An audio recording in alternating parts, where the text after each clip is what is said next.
Okay, another thing I wanted to tell y'all is another tip. This truck here got a mini starter, and this truck here has the original starter. And I'm going to start this one for you and let y'all hear it. And it starts faster in the morning. I mean, they both start fast when it's cold, but when it's warm after you've been driving it a while, if you ever had problems with your vehicle in an old car dragging or starting slow after you just ran it and went somewhere, and then you let it sit for about 10-15 minutes, and you get back in it and it go worm, then start, that's the starter dragging.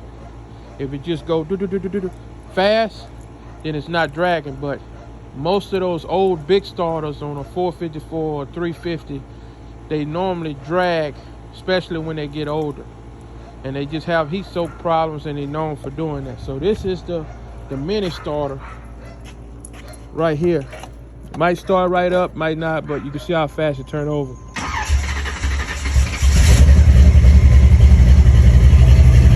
So it's actually quiet, kind of like the newer cars, how they start up real quiet. So we got this one running, and it's cold. I haven't driven it in probably about 2 hours probably. So I'm about to cut it off and start the other truck. I haven't driven this truck probably in about 4 hours.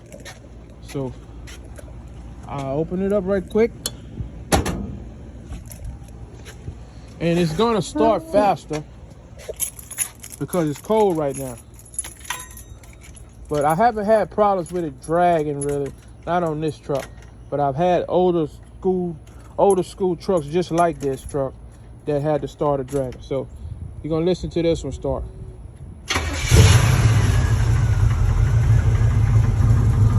And it actually started faster than this one, but that's because it's cold.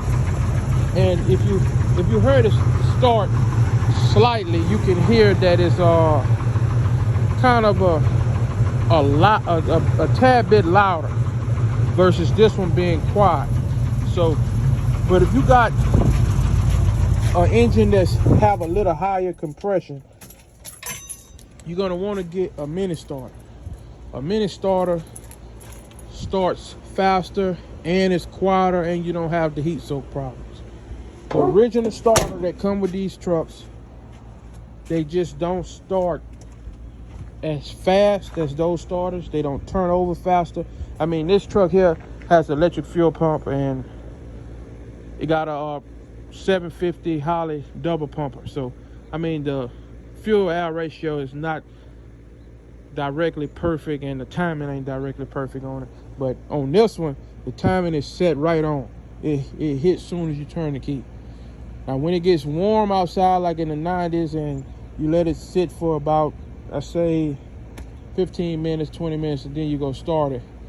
It don't have a wood space on here like I put on those, so the carburetor's kind of hot, then it takes a little more turning over to do it. But the timing is right on.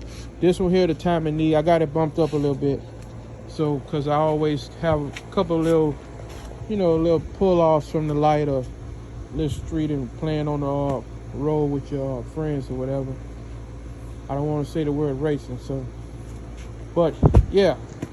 And that's how this one is. So, if you have an old school vehicle, get you a mini starter. If you want a quiet start and a start after you've been driving a while, and you want to start that's just going to be quicker. So even if your carburetor have a little vapor problems or something like that, it's still going to start it quicker. You're not going to get the drag from it. So quiet starter, set up on here. Original starter, set up on there. So thank y'all for watching. You can get the mini starters from Jegs or Summit. And the O'Reillys have the original starters and stuff like that. I don't know if they have the mini starters or they can order it or something. But if you want your car to start fast, especially on a hot start, get a mini starter.